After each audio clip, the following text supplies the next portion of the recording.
gambar pertama, satu gambar saja.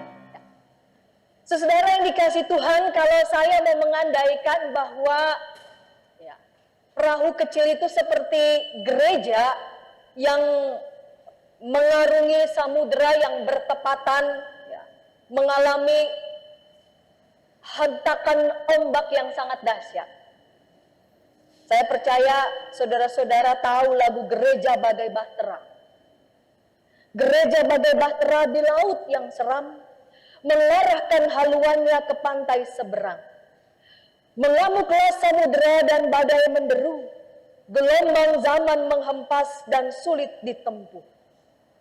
Penumpang pun bertanyalah selagi berjerit, berapa lagi jauhnya labuhan abadi?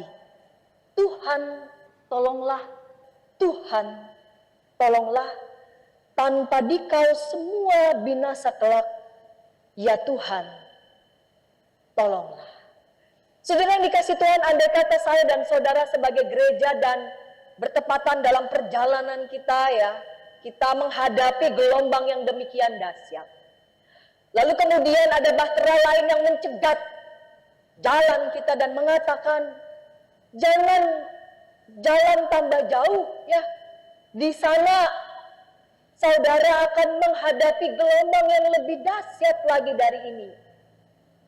Saya menyarankan pada saudara kembali, mundur. Apa yang akan saudara dan saya lakukan? Apakah saudara dan saya akan lekas, akan mundur? Sebab ada bahtera lain yang mencegat perjalanan kita dan mengatakan di depan akan ada gelombang yang jauh lebih dahsyat, belum tentu kalian akan sanggup mengatasinya. Apakah saudara dan saya akan memilih mundur? Saudara yang dikasih Tuhan, saya mengajak saudara-saudara untuk belajar bagaimana sikap Yesus merespon ketika orang Farisi di ayat 31 mengatakan, pada waktu itu datanglah beberapa orang Farisi dan berkata kepada Yesus, pergilah, tinggalkanlah tempat ini karena Herodes hendak membunuh engkau.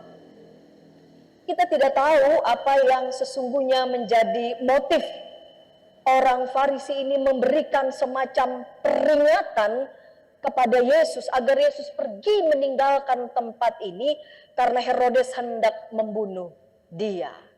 Saudara yang dikasih Tuhan, rasanya kita tidak bisa menjudgment ataupun menuduh ataupun menghakimi bahwa semua orang Farisi itu pasti orang-orang yang buruk, orang-orang yang jahat, the bad guys.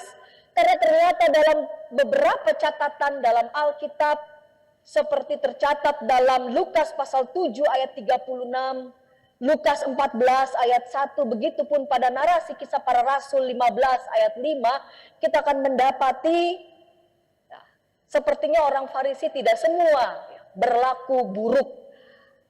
Di sisi lain ketika kita membandingkan pada bacaan seperti Lukas 9 ayat 7 sampai 9 dan Lukas 23 ayat 8, rasanya tidak tampak ada keinginan dari Herodes hendak membunuh Yesus. Namun kita pasti ingat kisah tentang bagaimana Herodes sendiri menjatuhkan hukuman mati kepada Yohanes Pembaptis. Sehingga ketika orang Farisi ini memperingatkan Yesus agar segera pergi meninggalkan tempat itu karena Herodes hendak membunuh Yesus, rasanya peringatan ini patut untuk diperhatikan. Apa yang menjadi motif, apa yang menjadi tujuan orang Farisi maupun Herodes kita tidak terlalu persis mengetahui. Tetapi yang menarik adalah respon Yesus menghadapi ancaman Herodes yang disampaikan oleh orang Farisi. Jawab Yesus kepada mereka, pergilah dan katakanlah kepada si serigala itu. Yesus langsung mengatakan si serigala itu, aku mengusir setan dan menyembuhkan orang pada hari ini dan besok, dan pada hari yang ketiga aku akan selesai. Respon Yesus menakjubkan saudara-saudara. Ancaman yang ada di depan mata justru tidak menggentarkan Yesus selangkah pun mundur dari misi Bapa yang harus dia kerjakan sampai selesai, yaitu kematiannya di kayu salib, adalah konsekuensi ia memilih untuk mengasihi umat manusia ketimbang takut kepada ancaman tersebut. Apakah lalu kemudian Yesus melakukan semacam misi bunuh diri? Sudah ada peringatan di depan, hati-hati ya, Herodes sudah ada di depan hendak membunuh engkau. Misi yang dilakukan oleh Yesus bukanlah misi bunuh diri, tetapi ia sadar betul bahwa misi yang akan dijalaninya adalah konsekuensi kasihnya. Ia memilih mengasihi manusia dan dunia ini ketimbang mundur ketika nanti akan berhadapan dengan Herodes. Kita melihat bagaimana Yesus dengan tegas menetapkan keputusannya untuk tetap setia menjalani misi Injil Kerajaan Allah. Sehingga peringatan beberapa kaum Farisi tidak dapat menggetarkan keputusannya yang sudah bulat itu. Keputusan Yesus untuk tetap berarah maju menjalani misi Kerajaan Allah adalah digerakkan oleh cintanya kepada manusia dan dunia ini. Konsekuensi akan cintanya adalah dia harus mati di kayu salib. Dan salib bukanlah sebuah upaya misi bunuh diri. Salib adalah konsekuensi memilih untuk setia pada misi menghadirkan, melaksanakan Injil Kerajaan Allah. Dan puncak dari cintanya ada pada kebangkitannya. Karena itu Yesus mengatakan di ayat 32, pada hari ini dan besok dan pada hari yang ketiga, aku akan selesai. Dalam bacaan Injil Lukas, Yesus meneruskan dengan menyebut Yerusalem dengan nada penuh tragedi. Perjalanan Yesus menuju Yerusalem sudah dicatat pada Injil Lukas 9 ayat 51 sampai pasal 19 ayat 28. Ketika Yesus mengatakan tentang kematiannya, ia juga merefleksikan dengan tragedi di mana para nabi dibunuh. Demikian pun akan dialami oleh Yesus. Yesus mengungkapkan kerinduannya hendak mengumpulkan mereka seperti induk ayam mengumpulkan anak-anaknya di bawah sayapnya. Tetapi justru mereka menolak. Yesus pun menyebut tentang rumahmu akan ditinggalkan dan menjadi sunyi. Sepertinya ini berbicara tentang kehancuran bait Allah pada tahun 70. Walau demikian di Yerusalem juga Yesus akan dielu-elukan. Diberkatilah dia yang datang dalam nama Tuhan. Yaitu ketika ia memasuki Yerusalem yang kita rayakan nanti pada Minggu Palmarum. Saudara yang dikasih Tuhan, kembali di gambar yang pertama. Jika diandaikan bahwa bahtera kecil itu gereja, saudara-saudara, dan kita berlayar dan bertepatan kita menghadapi gelombang yang sangat dahsyat, lalu kemudian ada seseorang yang mencegat perjalanan kita dan mengatakan tidak usah maju lagi karena ketika kita maju lagi itu akan ada tantangan lebih dahsyat, belum tentu kalian akan sanggup melewatinya. Apakah saudara dan saya akan memilih untuk gentar atau justru keputusan Yesus juga menjadi inspirasi dan kekuatan bagi kita untuk tidak gentar, untuk memilih berarah menuju hidup sejati ketimbang menuju kemusnahan. Dalam surat Rasul Paulus kepada jemaatnya di Filipi, saudara-saudara, Rasul Paulus juga mengingatkan. Saudara-saudara, ayat 17 pasal 3. Ikutilah teladanku dan perhatikanlah mereka yang hidup sama seperti kami yang menjadi teladanmu. Karena seperti yang telah kerap kali kukatakan kepadamu dan yang kunyatakan pula sekarang sambil menangis, banyak orang yang hidup sebagai seteru salib Kristus. Kesudahan mereka ialah kebinasaan. Tuhan mereka ialah perut mereka. Kemuliaan mereka ialah aib mereka. Pikiran mereka semata-mata tertuju kepada perkara duniawi. Jadi kalau gereja mau berjalan menuju kebinasaan, maka ditandai dengan Kemuliaan mereka ialah aib mereka, pikiran mereka semata-mata tertuju kepada perkara duniawi, dan Tuhan mereka adalah perut mereka.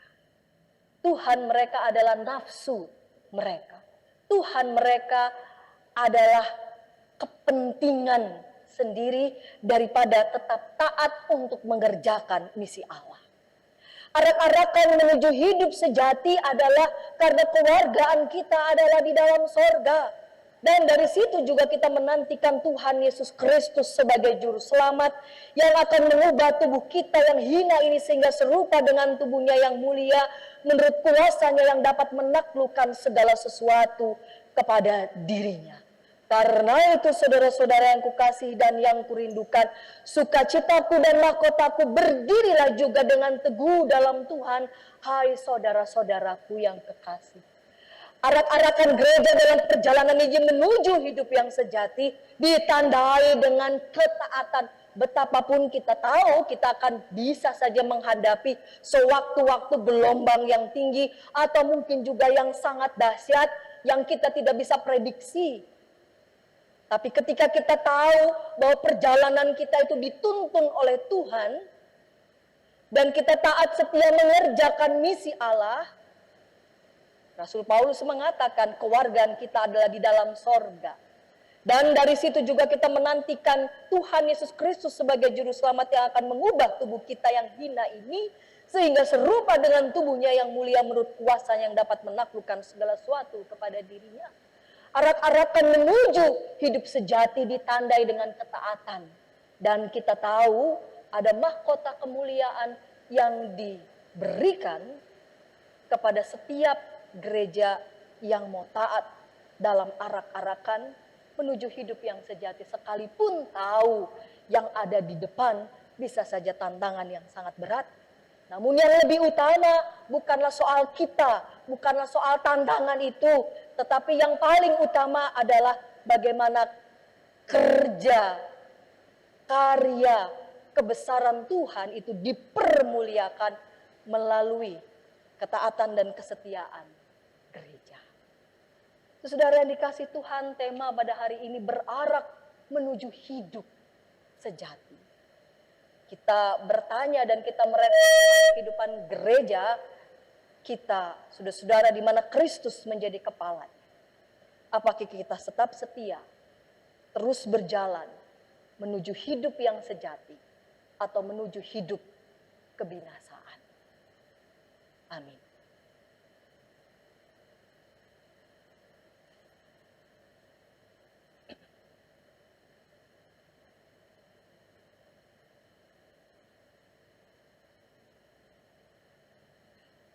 Mari bersama kita berdoa.